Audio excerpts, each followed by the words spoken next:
Hey friends, welcome to my channel. So today we are gonna see, what if Naruto was banished and chosen by Cynthia? So before we start, check out my Patreon page for 1.8+ exclusive mature content. We will now proceed to the video. He was too young to be doing what he was doing. But he wouldn't be doing it if he felt that there was any other option. He was 7, almost 3 years old. Right now, he should be spending time with his family, being a child. But, he didn't have any family, or at least any that cared about him. It started when he was only 3 years old. His mother had just given birth to twins, a boy and a girl. At the young age of 3, he was brilliant for someone who should be learning how to spell basic words. But his mind thought in complex ways. No one realized this except his grandfather figure Hiruzen Sarutobi, the Pokemon professor of his village of Konoha, the Leaf Village. He realized his potential and started to teach him, as his parents suddenly never had time to and practically raised him.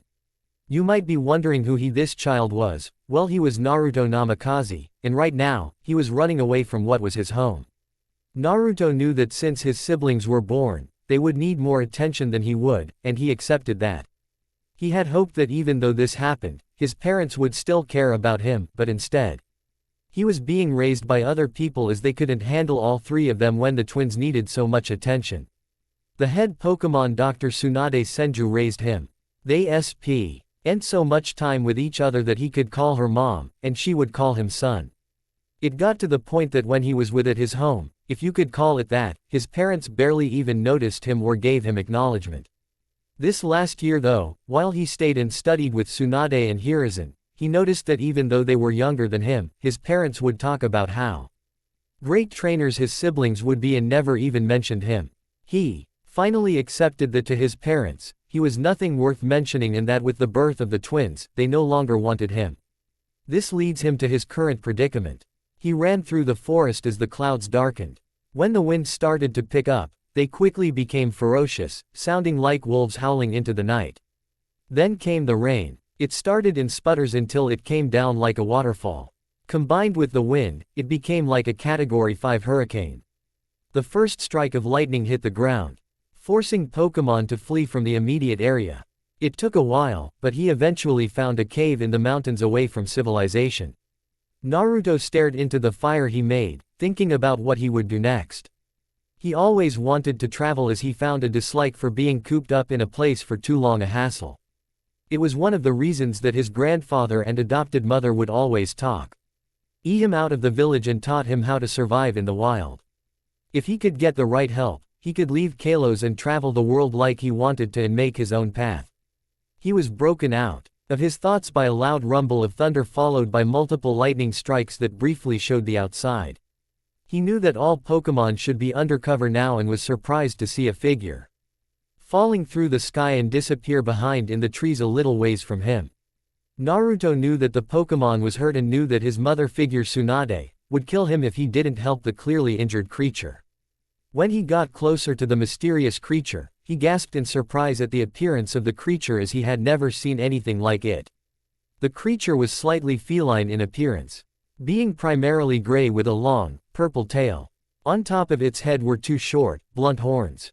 A tube seemed to extend from the back of its skull to the top of its spine, bypassing its neck. It had a defined chest and shoulders, which resembled a breastplate. It had 3 digits on each hand and foot with spherical tips. Its tail was thick at the base while thinning further down. "Wow," he whispered in awe. "I've never seen a Pokemon like you before. Could you be a new species?" Getting a better look at the new creature, Naruto knew that he needed to do something. It clearly suffered from a brutal battle or was attacked by surprise, as burns and bruises covered its body. Thinking quickly, the small child made a makeshift stretcher sled with tree bark and vines to carry the creature. He slowly carried the creature back to his cave while more thunder rumbled louder than ever. Once again, the lightning cracked started striking around him with even more power.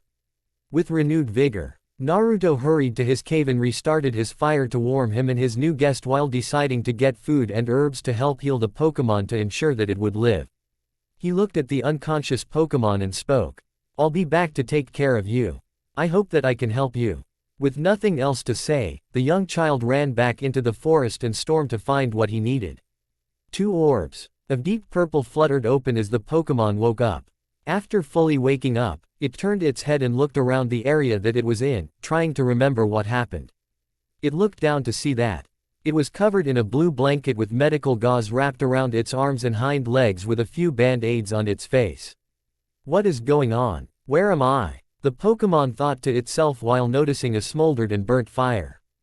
Good morning. Well, good afternoon actually. The Pokémon looked toward the mouth of the cave where the voice sounded from. It saw the small form of a child running towards it. The child seemed happy that it was awake as it smiled. Unsure if the human child was a friend or a foe, the creature stayed silent. A small breeze blew his long, unkempt hair about his face, howling layers of grime that showed the child was defenseless and not a threat. After getting a better look at the child, the Pokémon saw that it had long, unkempt, blood-red hair and violet eyes. I got some breakfast for us. I hope that you don't mind Pecha and Oron berries. The red-headed child ran over in excitement. He then kneeled by the injured Pokémon and let down his arm full of berries. The Pokémon looked around, seeing a vast amount of berries piled onto a large leaf towards the back of the cave. I had a feeling that you would be hungry when you got up finally. That's why I went outside and got us a wide selection of berries because I didn't know which kind you would have preferred. This child, he must have spent hours looking for this much food. The Pokémon thought in slight amazement. It then looked over to the small child, who seemed to be putting away the rest of his medical supplies in a small backpack. Human, where am I? The Pokémon asked. Naruto looked up in amazement at hearing the Pokémon speak in his mind. That's so cool. You can talk to me in my head. That must mean that you are a psychic type. He grinned in eagerness. You have not answered my question, human. The psychic type said sternly, unfazed by the child's energetic behavior. What? Oh, right. We are just a couple of miles away from the borders of a village named Konoha. The next closes. T-Town would be Vanilleville Town, which is still a couple of hours away on foot. But if you are asking for a precise location, all I can say is that we are in the outer forests of the Kalos region, the young child answered. While the Pokémon seemed to ponder this. I'm Naruto, by the way. Naruto Nam. Naruto Uzumaki. He exclaimed while sheepishly rubbing the back of his head with a smile. The IC type did not fail to notice how Naruto faltered slightly during his introduction and that his smile didn't ultimately reach his eyes. Looking at the child with long, unkempt, red hair that blew out of his face, he noticed that underneath the layers of grime was tanned skin. His clothes were those of the summer season that passed several weeks ago, and his cheekbones were more pronunciable on one so young. At his age, which he guessed was around 7 or 8, he should be cherubic, but instead, he reminded him of a lost or abandoned child. If you don't mind me asking, what's your name, mister? The redhead sat on his knees while presenting his recent berry haul to the mysterious Pokémon. I'm Mewtwo, the now named Mewtwo said, looking down at the blue blanket he was currently under.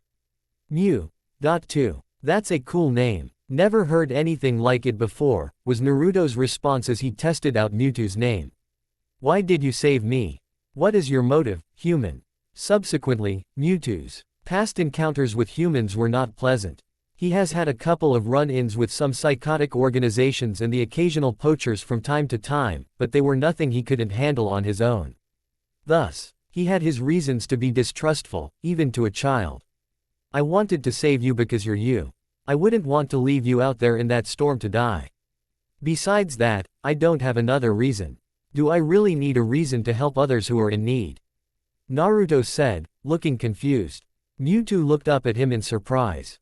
Nevertheless, he looked down to see his still battered body underneath the covering. You should go back to where you came from, human.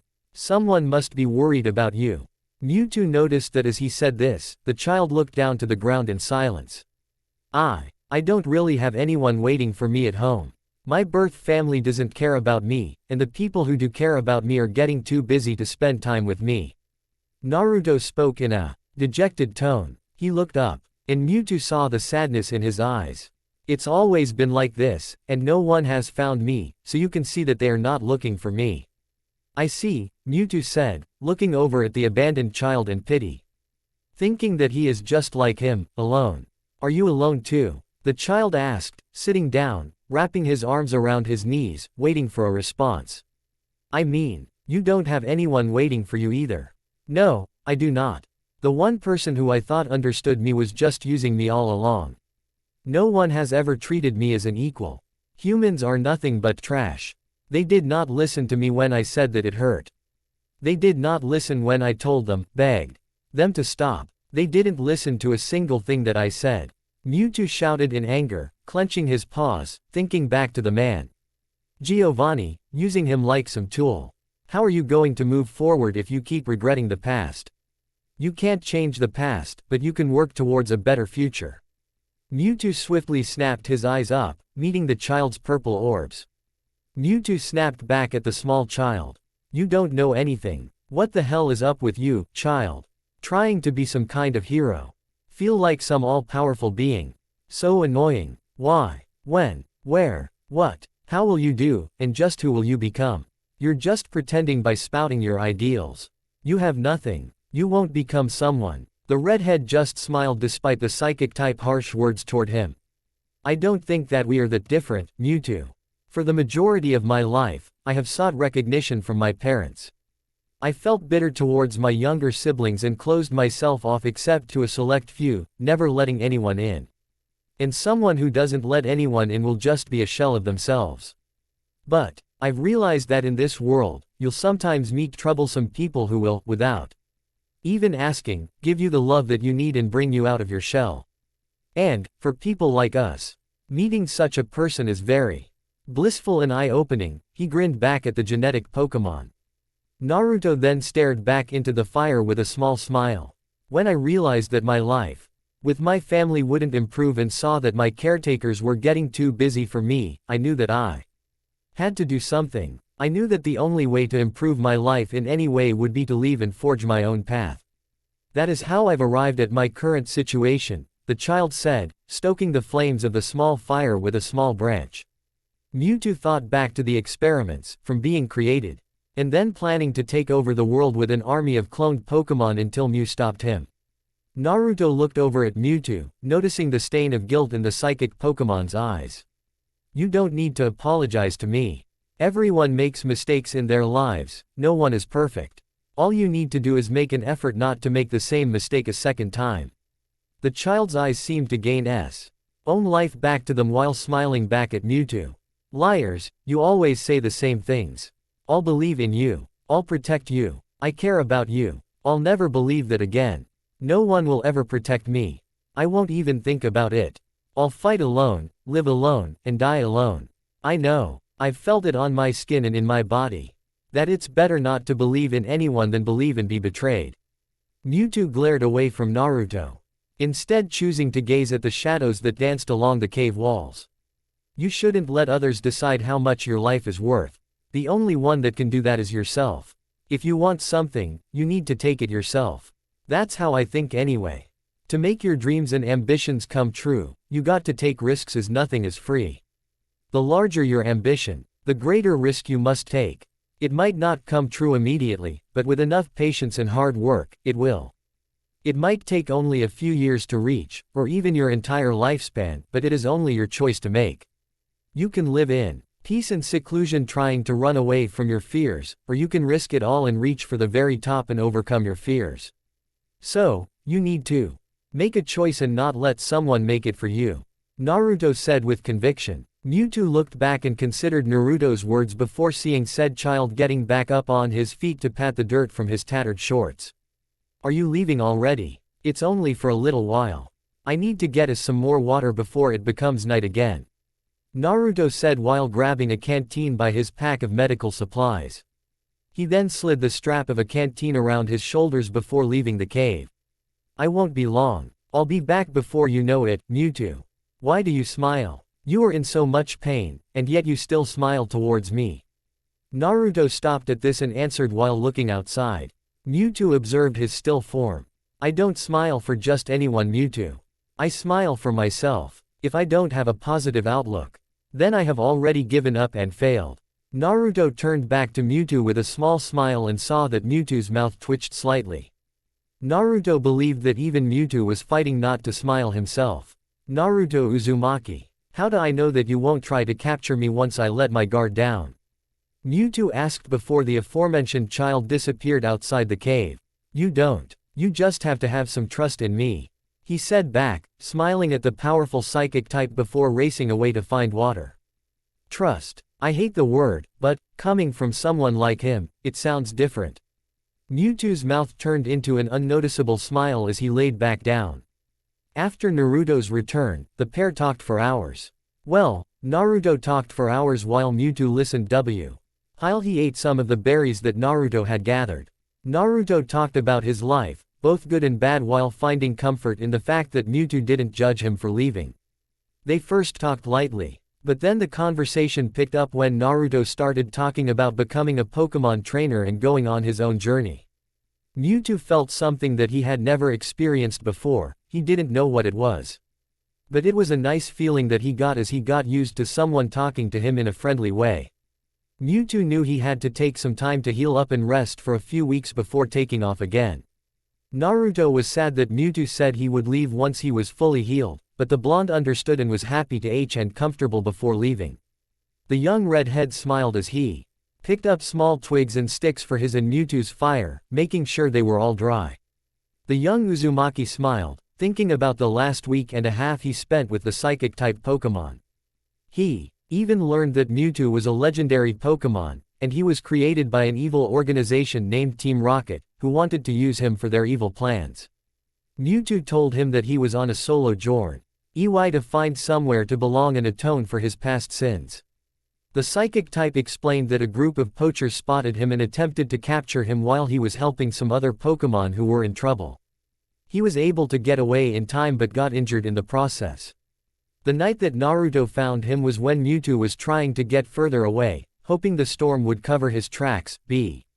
Uti thinks that the poachers are still out there and won't give up until they have him. Poor Mewtwo, he is forced to constantly be on the run. The whole world is just trying to catch him and use him. Naruto's purple eyes flashed in anger as he thought about the Pokemon, who was just trying to live a peaceful life but couldn't because of hunters. In turn, Naruto also shared about his time with his adoptive family in his grandfather figure Professor Sarutobi, mother figure in Tsunade Senju, and brother figure in Itachi Uchiha. You will find out later. He was already very knowledgeable in most areas surrounding Pokemon because of Professor Sarutobi and Dr. Tsunade's teachings. He also talked about how he was ignored by most of the village for the rest of his family but said that those few close to him mattered in the end. Mewtwo asked him if he needed to terminate the whole village for him. The child's eyes almost popped out of his head from the size they grew to after the legendary Pokemon statement. He thought he was just joking around to make him feel better, but Mewtwo's stone-cold face said it all. Mewtwo was serious about his statement about destroying his old home. Now he might not like Konoha, but he didn't want to see it destroyed.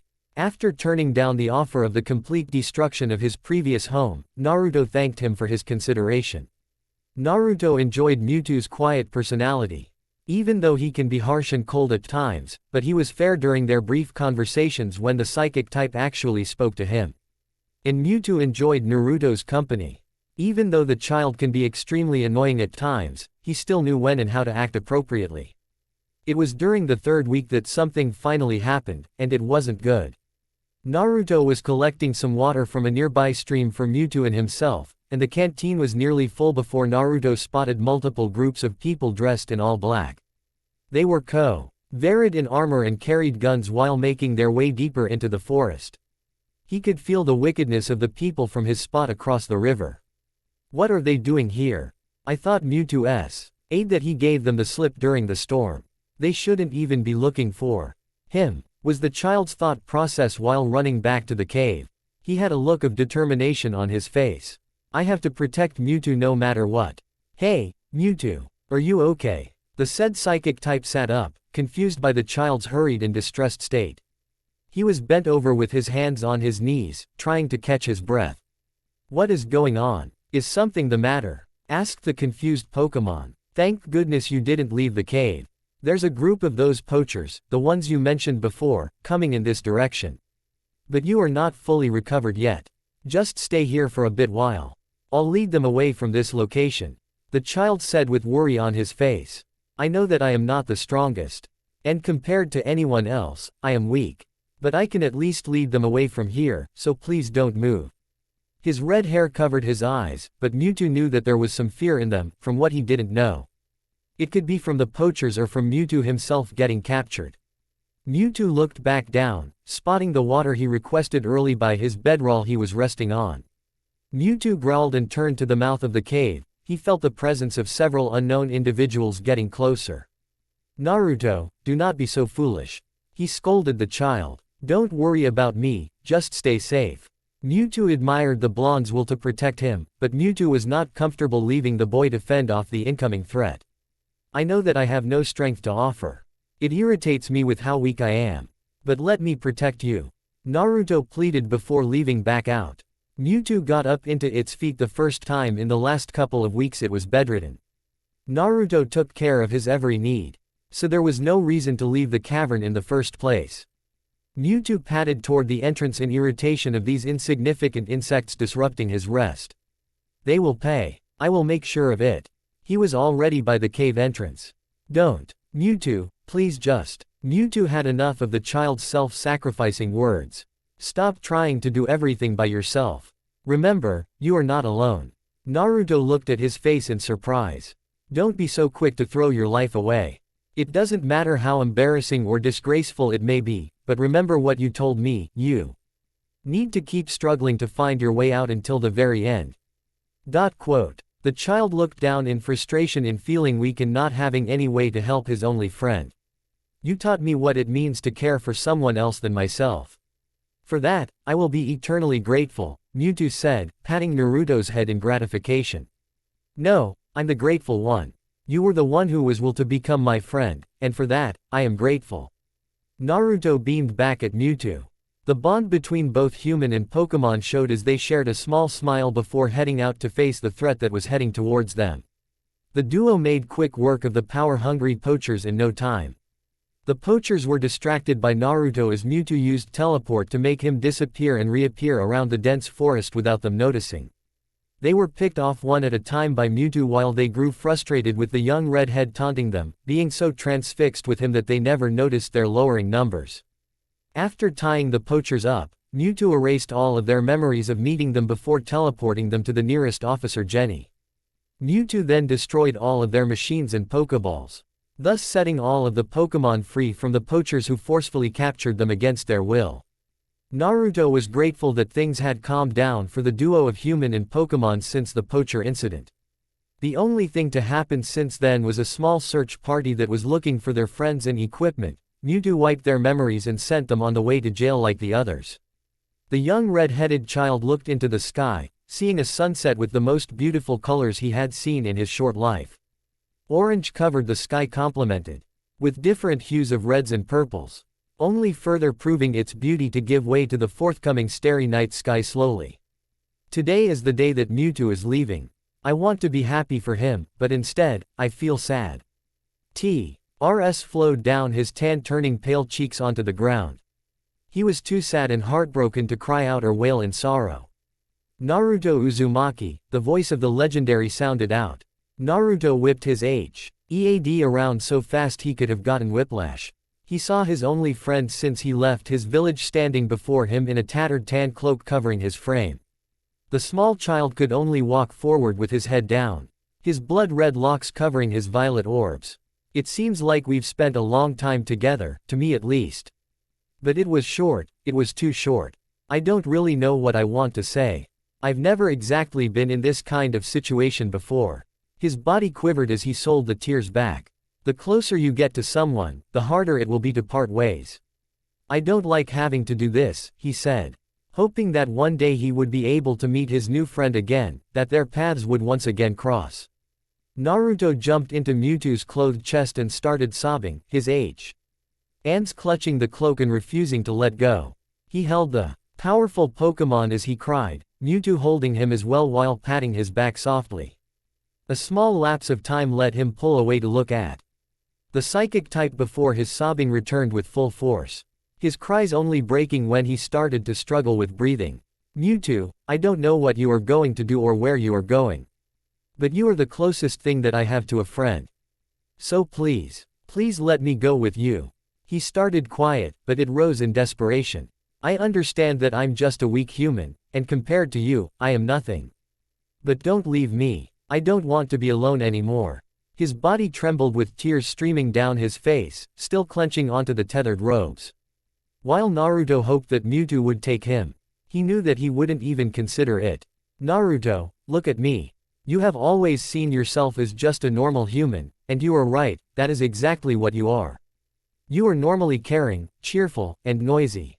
Just like other humans. But you are also different. You've also got a strong moral compass, concern for your friends, and honor. You might not see this, but I do. What's normal for you is not the same for others. Others would call you courageous and noble, while others would call you idiotic and careless. It's because of who you are that you don't think twice about our own safety when it comes to the helping of your friends. This is because that is. You're normal. The redhead looked up in disbelief. His tears were coming down at a decreased pace after hearing the legendary Pokemon's words. If not for you, I do not know what would have become of me. You cannot live in this world of ours alone, no matter how you try to look at it. Mewtwo thought back to how the child, Naruto, nursed him back to health, asking for nothing but his friendship in return. Said child peeked up at him, listening intently. I want to change things. I want to believe that anything can be changed. From the moment that I met you, a new world has been opened up to me. After walking blindly in the dark for so long, a light came and showed me the right way. That light was you, Naruto. Naruto rubbed the back of his head bashfully, not used to getting praise from someone other than his adoptive family. Mewtwo reached into his pocket and brought out a small sphere. The sphere enlarged, and Naruto got a better look at it. It was a type of Pokeball.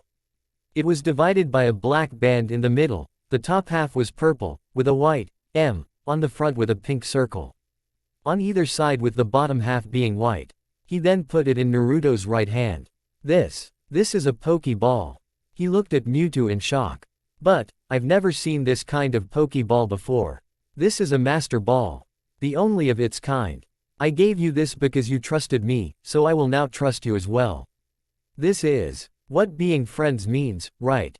Mewtwo said while bowing down to the red-headed child. Naruto beamed in eagerness and gently tapped the Master Ball against the psychic type's forehead before it was beamed inside of the ball. The ball shook 3 times for a small click was heard, indicating that Naruto successfully caught the Pokemon. He jumped in excitement at obtaining his first Pokemon and officially starting his journey as a trainer. Naruto then released Mewtwo from his ball as he wanted to speak with his friend. Are you sure about this, Mewtwo? I thought that you didn't want to be caught. Yes, I am sure of this. In a way, you are now protecting me from the evil of the world, Mewtwo said as he nodded to the child with a smile. Okay then, I may not be the strongest or strong in general, and I don't have anything to offer you besides friendship. But know this, I will never give up on you, he said with resolve while staring off into the sunset in silence. It doesn't matter what has happened in the past anymore. What does matter is what you chose to do with your future that truly matters. Mewtwo spoke while holding out a paw to the child. Naruto smiled while putting on his backpack before grabbing onto the legendary's paw. He was then lifted off the ground with a blue aura protectively surrounding him. Before I left, my dream was to be acknowledged by my parents and village, but that ship has sailed, Naruto said as they silently hovered in the air, looking in the direction of his village. Is that no longer what you wish for? The legendary asked, confused. No. While I still want to be acknowledged, it is no longer by them. I want to be acknowledged by the whole world for who I am. To show them who Naruto Uzumaki really is. Naruto said with conviction, getting lost in his small moment. I don't want their approval anymore. I want to show everyone that I accomplished what I did with my own 2 hands. They shared another moment of silence until Naruto spoke again. You know what, Mewtwo, there was another reason why I helped you. The Pokemon looked over in curiosity. I was once told by my grandpa that strangers are just friends you haven't met yet. And, before Itachi left on his journey, he told me this: it's foolish to fear what we have yet to see and know. This is an actual Itachi quote. So this is why I will never show fear on our journey, as we have yet to understand anything in this world, we only assume. I see. Mewtwo smirked before turning back to stare into the sunset once more. More than anything else, humanity is a species which always looks forward to tomorrow. It's because of their dreams that they can bear with the unjustness of the present. If this is the path that you choose to walk, then I will help you along the way. No matter what painful things might happen, even if you fail miserably or succeed magnificently, I will be there. Mewtwo nodded towards his trainer with respect. Thank you, Mewtwo, Naruto answered quietly. So, let us depart from this place and start our lives anew. The child nodded. I don't know what exactly I will be able to do for you, but know this: I will always be by your side no matter what. Believe it. I had to do it once in the story. Both trainer and Pokemon glowed white before they disappeared, not leaving a trace behind, them not knowing that the name Naruto Uzumaki would go down in history. If both had stayed a moment longer, they would have seen the figure that was watching them the entire time. The figure was quite large and equine in shape. It was white with a gray, vertically striated pattern on its underside, mane, tail, and face. It had golden-tipped hooves, a long mane jutting away from its head, and green eyes with red pupils. It had other gold accents on its body, along with a golden cross-like wheel attached to its abdomen. Its powerful voice sounded before it disappeared completely. I wish you well on your journey. I know that you are destined for a great many things, my chosen. It was early morning in the Kalos region. The sun was high in the sky, and Pokemon of all types were milling about. In the sky, forests, rivers, and lakes, even the cities and small towns, Pokemon are everywhere. And today was a special day for a group of young teens in Kalos, for they would be getting their first Pokemon and starting their journeys into the world as trainers. Professor Sycamore knew that today was going to be a great day. It was still early in the summer season, and the weather was the best that it had been the entire year, with a slight breeze to complement the summer warmth. Fletchlings flew and chattered in the trees while small groups of floated among the flora. The professor was currently heading towards the main room of his lab in Lumio's city to meet with this year's batch of promising new trainers and give them their trainers were all 14 years old as per the new regulations instated a few years ago. Professors and league champions alike met and decided that 10 was not an appropriate age to be traveling all alone anymore with rising threats in the world.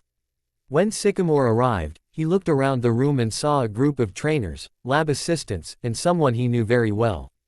If you were from the Kalos region and didn't know him, you must have lived under a rock.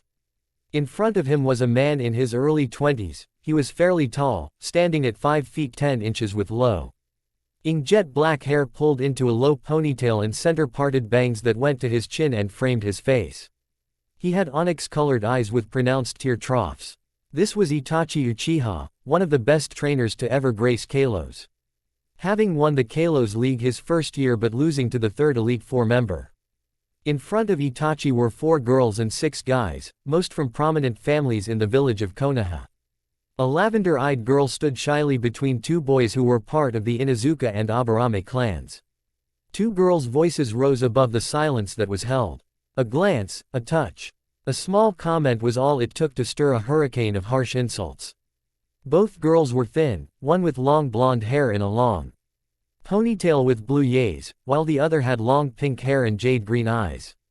One boy looked bored out of his mind. He was laid back and scanning the room, almost asleep, while another boy was plumper and was consuming a bag of barbecue chips with a smile. Another boy was the younger brother of Itachi and also a part of the famous Uchiha clan. The Uchiha were always pretty difficult to deal with. Few were an exception but were respected in owning the TM factories around Kalos. The reports showed that he was at the top of his class, a genuine prodigy. Grades were almost as good as the best of last year, Neji Hyuga. Then there were the last 2 of the batch, Menma and Mito Namikaze. Menma had short matted down blonde hair while Mito had long and slightly spiky blonde hair. Both had smug looks as if they had the world in the palm of their hands. He knew their parents, who were primarily known in the elemental villages of Kalos, but a few others knew of them. Minato and Kushina Namikaze. Kushina was a talented coordinator in what they called the Big Five villages. Minato was considered a prodigy trainer who sadly never made a name for himself outside of Kalos. After going through the regular heartfelt speech about starting a new adventure and making friends on their journeys, a monstrous roar from outside prevented him from giving them their starting Pokémon. The roar was so loud that it shook the windows of his lab and could have been felt for miles around. The professor instructed all of his staff to stay in the lab until he returned and ordered them to take the young teens into a different room for safety. He then rushed outside with Itachi following to see what the commotion was. When they reached the source, Sycamore let out a surprised gasp while Itachi smiled as they saw a truly monstrous Pokémon. The Pokémon was a large quadruped, draconic Pokémon with a long tapering tail. It was lime green in color and had red wings with 3 spikes on either side of its face resembling external gills. It also had ridges above its eyes and had red markings on its throat. It was a very intimidating Pokémon that surprised everyone with its sudden appearance. They slightly panicked, wondering why such a creature was here. That's when everyone noticed the person in dark clothes riding on its back. The person jumped down and landed with unmatched grace while everyone noticed the person was just a teenager. He had violet eyes and spiky, blood-red hair that stands up except for a single bang that hangs over the left side of his face with the sides and back of his hair being cut short. This is the same hair as Achilles. From Fate, Apocrypha. The teen was also fairly tall. Standing at around 6 feet 1 in height, had a slim yet muscular build, like an athlete. He wore a long, silver-buttoned black coat with 3 separated coattails.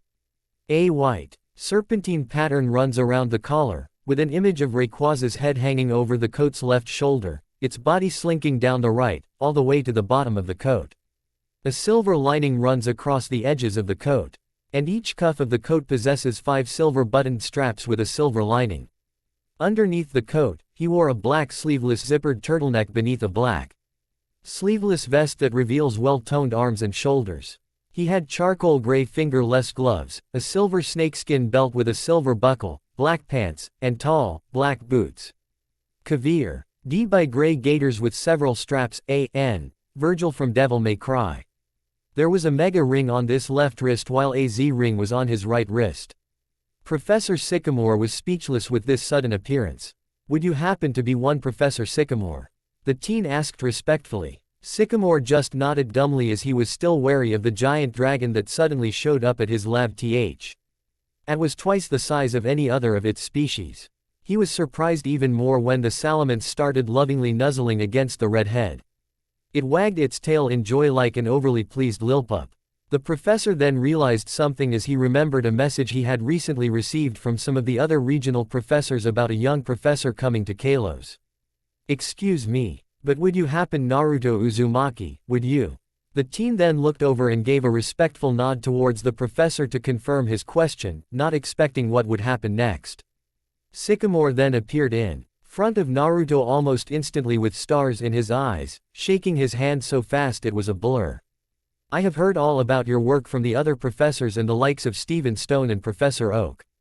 Your reports on Mega Evolution, legendary Pokémon, and the Z crystals of the Alola region are extraordinary. I truly respect your work, Mr. Uzumaki. It has helped the scientific community improve by leaps and bounds. Naruto's sweat dropped at this.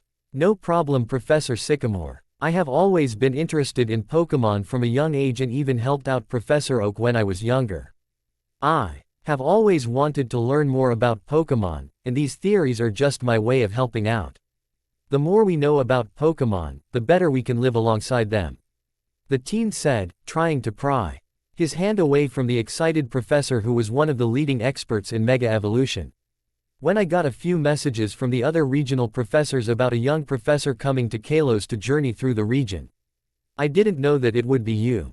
I mean, I have seen your past success in the other leagues but didn't expect you to come here as I heard that you could possibly be King a spot in the Sinnoh Elite Four as Bertha was thinking of retiring.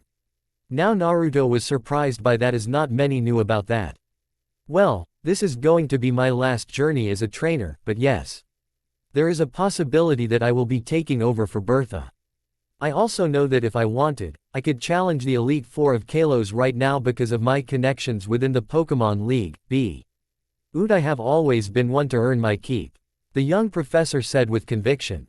The older professor respected this as he knew of many people who wouldn't miss a chance to take advantage of what Naruto had. By the way, I'm not one for formalities, so please, call me Naruto or, as some call me, Red. And, you are the senior between the two of us, so it is only right. The professor looked a little taken back by this. Others of his age would have been arrogant and demanded respect, but Naruto just wanted others to treat him as a normal person. Well, if you say so, then I will call you Naruto. Now, you might want to have your salamence fly to the back of the lab as I don't think she will fit inside, he said in a joking manner at the end. Yes, I believe you are right. Naruto then looked and saw someone he had not seen since his journey through the Hoenn region. Hello Itachi, it's been a while, hasn't it? He said while holding out his hand. Itachi stepped forward and shook his hand while smiling. Yes, it has. I trust that all of your Pokemon are doing well. As he said that a Pokeball on Naruto's waist opened and revealed a Pokemon that neither Sycamore nor Itachi had seen before. The Pokemon resembled a quadrupedal wolf, having orange fur and green eyes. There were white markings around its paws, neck, and tail. It has a long bushy tail, pointed ears, a long white mane, and 5 spikes around its neck. 4 of them point outwards while one goes over its head. It was a Lycanroc from the Alola region. Naruto, is this the Rockruff you raised? Itachi asked. Yes, he is. Iwa finally evolved into a Lycanroc. Now I know he looks different from other Lycanroc who evolved into either the midday form or the midnight form. He evolved into an entirely new kind of Lycanar. Ocean is the first and only of his kind. Me and Professor Kukui called it Lycanroc dusk form as that is when he evolved. Both trainer and professor were amazed at the new type of Pokemon in front of them. The group then walked inside as Salamence flew to the back. I won't lie to you, but she looks really terrifying. Much larger than most of her species. Professor Sycamore said. Yeah, Sora will have that effect on others. But despite her being unapproachable to most, to those who get to know her, she can be really caring and sweet. Naruto said with a smile while his 2 companions had different reactions. Itachi's sweat dropped and muttered something about crazy dragon lovers while the professor looked a little frightened. If Naruto called a beast the size of his Salamence sweet and caring, what did he consider a monster to be? Naruto just laughed at their reactions as they walked inside as he called his Lycanroc back to his ball. When they entered the lab, the 3 were swarmed by lab assistants, asking if everything was alright and making sure Professor Sycamore was okay. After some reassurances, the assistants left back to their jobs. Before we get to the room, I would like to say sorry for my drop-in. I hope that I haven't interrupted anything, Naruto said while bowing to the professor. The professor just waved him off. Don't worry about it. Your arrival here was actually a good experience for me. It's not every day you get to see a shiny Pokemon, especially of a rare species like a Salamence. And it's even rarer to see a new Pokemon even if it's just a newly discovered evolution of an already known Pokemon. When they arrived in the main room, 2 lab assistants were bringing in 2 rolling tables. On the tables were the starters from both Kalos and Kanto, except the Froakie, which appeared to be missing. Naruto was curious about this but didn't voice his thoughts. Are you having new trainers get their starters today, Professor Sycamore? Naruto asked as he noticed a tray with multiple new Kalos region Pokédex on it. It could also explain why Itachi was there as he remembered his younger brother was around the appropriate age now. Yes, we do. These are new trainers from Itachi's village of Konoha, he said while walking forward. While walking, he missed how Naruto's violet eyes glow for a split second. Tell me if I'm wrong, but don't you come from Konoha as well, Naruto? Sycamore turned around to look at Naruto, missing the glowing eyes. Yes, I am originally from Konoha, but it was a long time ago. I've traveled all over the world and don't really think of it as home but more of just my birthplace. The professor nodded, understanding and accepting his junior professor's answer. He understood how someone who traveled as much as Naruto could think of his real home somewhere else and his birthplace separate. Itachi smiled at this as he knew that his friend found his true home and somewhere to belong. Entering the main room, Staff F members rushed around making sure everything was okay when they noticed the third figure with the professor and Itachi. The students looked over at them, confused, wondering who the red-headed teen was. With the two Namakazes wondering why he looked familiar. "Hey, Itachi, who's the doby standing beside you?" Sasuke said with a cocky smirk. This got more comments to start as most of them thought they were the next Dragon Master Lance. The most coming from Sasuke and Menma. Naruto looked at him in amusement while Itachi looked down in disappointment. Itachi was about to correct his brother until Professor Sycamore came to Naruto's defense. "Enough. You will all be quiet this instant. Not another word, and you will show my guest some respect. Do you understand?" The professor yelled as he scolded them. It surprised both Naruto and Itachi as Professor Sycamore was known as one of the more laid-back professors along with Professor Kukui. "Now, to answer your question, this is Naruto. He is here to get his Pokédex updated and to register for the Kalos League just like you," he said as he plugged Naruto's black and silver Pokédex into his computer. "Excuse me, Professor Sycamore. Would you mind if I were to make a call?" Naruto asked politely. "Of course not, the video phone is over there. Just dial 1 before you type in the contact number you need to call," the young Professor nodded and walked over to the large screen that overlooked the room. After pressing in the number, it started ringing, and a man appeared. The man was middle-aged with peach skin, gray hair, and thick, bushy eyebrows. He wore a white lab coat, a light maroon polo shirt, a brown belt and beige pants with matching brown loafers. "Naruto, I see you finally made it to the Kalos region. I hope that you didn't have too much trouble. I'm glad you decided to call me, especially since you made it to Professor Sycamore's lab. Is he there by any chance?" the older man said with a cheery smile. Naruto smiled back. "Yes, Professor Oak. I made it to the Kalos region just a few hours ago and recently got to the lab.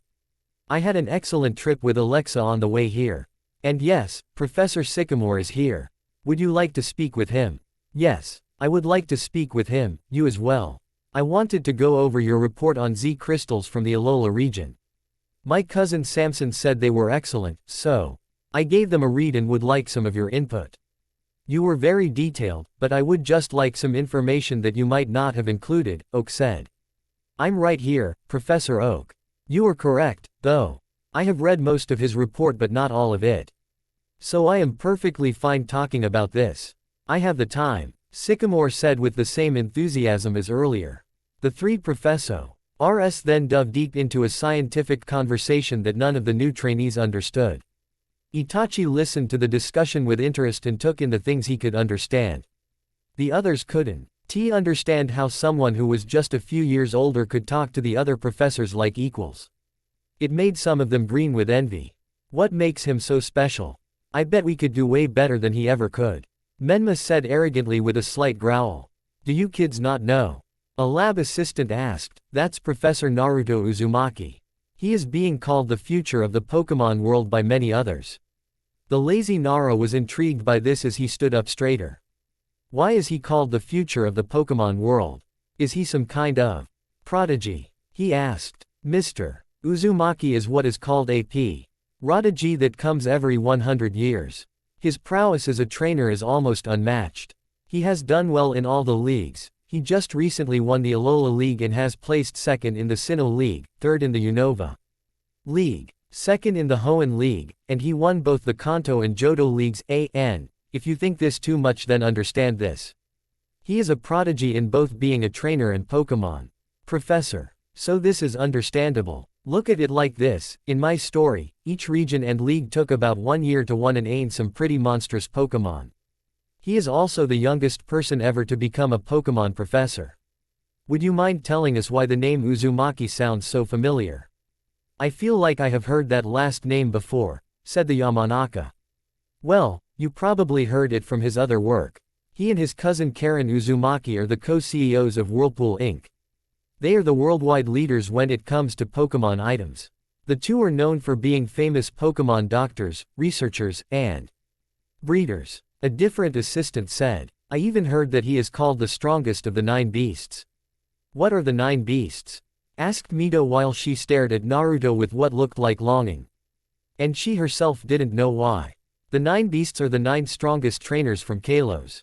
The only trainers on their level are league champions, Elite Four members, and some gym leaders. If they were to participate in the league this year, then it would be the one to watch. The assistant replied. Every member of the 9 beasts actually originate from elemental villages, but their identities are usually kept secret as they battle wearing masks and large trench coats. That sent shivers down all of the young trainers' backs. How could they not know that such RFUL trainers come from places they have been or live at? This made a few of them angrier at the fact that they weren't that strong already. So, Naruto, my boy. How are the 2 younglings doing? I pay that they haven't caused too much trouble. Hano and Kori were such troublemakers when they were born. Oak asked the younger professor. Naruto smiled while everyone gained a confused look at the names the legendary professor said. He then brought out 2 identical Pokeballs. The balls had green top halves decorated with 4 red dots slanting toward the center button on both sides of the veer. Tickle mid-line on the top half and a gold dot near the top part of the ball's top halves. These were friend balls. Show yourselves, Hano, Kori. Naruto smiled as 2 shapes appeared out of twin flashes of light. On the left was a fox-like Pokemon with reddish-brown fur. It had a cream-colored underbelly. On its head was a tuft of bright orange fur that curls into 3 tolls at the top and falls over its forehead at the bottom, and 6 orange tails that are curled at the tips. On the right was another fox-like Pokemon, but it was snow-white in color with ice-blue paws. It also had 6 ice-blue tails, which were connected by a tuft of snow-white fur. On the top of its head was a tuft of snow-white fur which curls back and falls over its forehead at the bottom. As you can see, these 2 troublemakers are doing just fine. But they do miss Canyon a lot, though. At the mention of the name, the 2 looked around, but when they couldn't find who they were looking for, they deflated. The trainers thought that the Pokemon looked familiar but couldn't quite grasp their names. Naruto brought out his Pokédex when he saw their looks. Vulpix, the fox Pokemon. At the time of its birth, Vulpix has 1 white tail. The tail separates into 6 if this Pokemon receives plenty of love from its trainer. The 6 tails become magnificently curled. Inside Vulpix's body burns a flame that never goes out. During the daytime, when the temperatures rise, this Pokemon releases flames from its mouth to prevent its body from growing too hot. Type: Fire. Level: 8 abilities, Flash Fire, Drought. This Vulpix is male and is registered to Naruto Uzumaki. Vulpix Alola form. The fox Pokemon, it exhales air colder than -58 degrees Fahrenheit. In hot weather, this Pokemon makes ice shards with its 6 tails and sprays them around to cool itself off. Type: Ice. Level: 8 abilities, Snow Cloak, Snow Warning. This Vulpix is female and is registered to Naruto Uzumaki. All the females in the room squealed at the cuteness being put on display. Naruto leaned down, and the 2 fox Pokemon jumped onto his shoulders. The young female trainers were envious that Naruto had 2 Pokemon that would be perfect for Pokemon contests and that Naruto wouldn't use them properly. The 3 professors talked a little more until Oak said something that made Naruto shiver with excitement, and Itachi widens his eyes. So, Naruto, my boy. Gary told me that it might be possible for him and others to compete in the Kalos League this year. I can already tell that it's going to be a real show this year. Oak said with some excitement. To others, this was confusing, but to Naruto and Itachi, this was eye-widening news.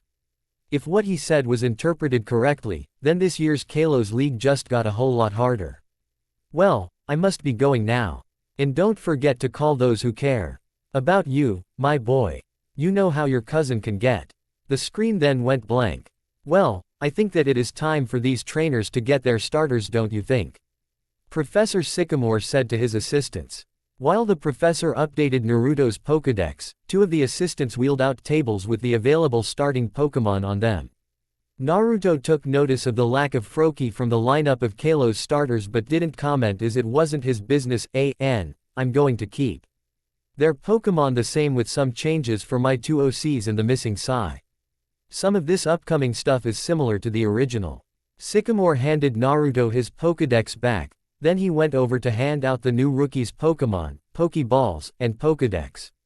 While doing this, A female assistant noticed some movement within the trench coat of the young Uzumaki. Mr. Uzumaki, your coat is moving. She practically shrieked. She pointed at his coat nervously as everyone took notice of the movement within it. The redhead looked down and petted the small form hiding within his coat gently. Hey, how was your rest? I hope it was good. He calmly asked. Everyone thought he was crazy until they noticed that there was actually something riding within his coat. What popped out was a small cream-colored rabbit-like Pokemon with round bright blue eyes. Long pointed flame orange V-shaped ears, and small orange paws and feet. The professor and his lab aides were speechless at the sight. Is that? One of the assistants tried to point out. It can't be. It's a Victini. They cried out in admiration. The teens didn't know what the Pokemon was but could tell that it was rare, based on the reactions of the others. They all simultaneously held up their Pokédex to get information on it. Victini, the victory Pokemon. When it shares the infinite energy it creates, that being's entire body will be overflowing with power.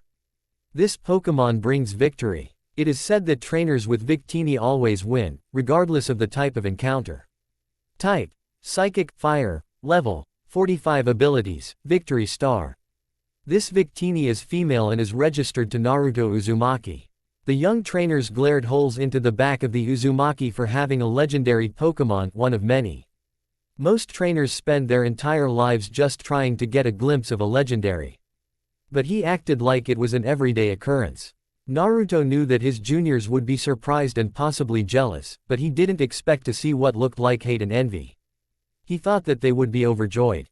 He was able to feel their emotions due to some abilities he learned he had and then trained. It was why he was always so in touch with Pokemon. He was still surprised that people called him the second coming of Sir Aaron. Since he was once again on his journey, he didn't need to wear his formal clothes, which he liked as he was less noticeable to people who might have known what he was. The assistants and professor got closer to look at Victini properly. They were talking animatedly with each other while Victini yawned and opened its eyes. This is amazing, Naruto. I have never seen a Victini in real life besides pictures. Professor Sycamore exclaimed. One of the lab assistants got too close to the legendary and frightened it. Victini was terrified by a LL of the unfamiliar faces around it and quickly turned invisible. Didn't know was that Victini was still there but took up residence in the hair of its trainer. The others were surprised by what happened. Hey, where did Victini go? One of the assistants asked. Oh, sorry about that. Hikari isn't really a people person. She is wary of those she doesn't know and will turn invisible if too much attention is on her. He said as he rubbed the back of his head bashfully. Something that the two Namakazes took compared to the same way their mother did. It's quite alright, Naruto. We were the ones who crowded you, which scared her. We apologize for our mishap. Professor Sycamore explained and apologized sincerely. The other lab assistant followed his example and bowed in apology for being so assertive towards Naruto and the mythical fire type. The professor had quite a variety of different types for the rookies to pick from, for starters. To make things easier, Itachi had them pick in groups so to make it even. First up was Sasuke, Sakura, and Ino. Sasuke picked a proud-looking Charmander, which didn't surprise anyone as his family specialized in fire-type Pokemon. Sakura picked a fiery Enekin in hopes of catching Sasuke's attention by sharing the same type. While Ino picked a sassy Bulbasaur, saying that her Pokemon was cuter than the furball Sakura picked, thus starting another petty argument. In total Nara fashion, Shikamaru said that it was a total drag but went into the forest and came out with a sleeping Arba on his shoulder. Choji eagerly picked up the modest Squirtle as they seemed to share the same attitude. Following the example of Shikamaru, Kiba, Shino, and Hinata also walked into the forest area to find a partner. Kiba jogged out with a Growlithe nipping at his heels playfully. Shino had a Sawaddle hanging from his hood, while Hinata held onto a cautious Ralts, poking its head out of her jacketing trying to hide itself. Menma and Mito said their father gave them their starters already, so they didn't need to choose. Menma brought out an Electrike while Mito brought out an Eevee. Professor Sycamore nodded to all of their choices with a proud grin before giving them a lecture. Naruto knew this lecture as he got a somewhat similar one from Professor Oak when he started his journey. He talked about them entering the Kalos League or wanting to be the Kalos Queen. Most of the guys immediately claimed that they were the next Kalos League champions, while the girls were interested in being the Kalos queen. The redhead informed the professor that he was leaving, but the tall man followed behind him into the courtyard, telling the young professor to keep him updated on any rare sightings he happened to see. Naruto waved goodbye to the professor's staff before walking out to the center of the mock battlefield behind the lab. Naruto whistled a high-pitched sound that was heard by all. A roar followed the whistle.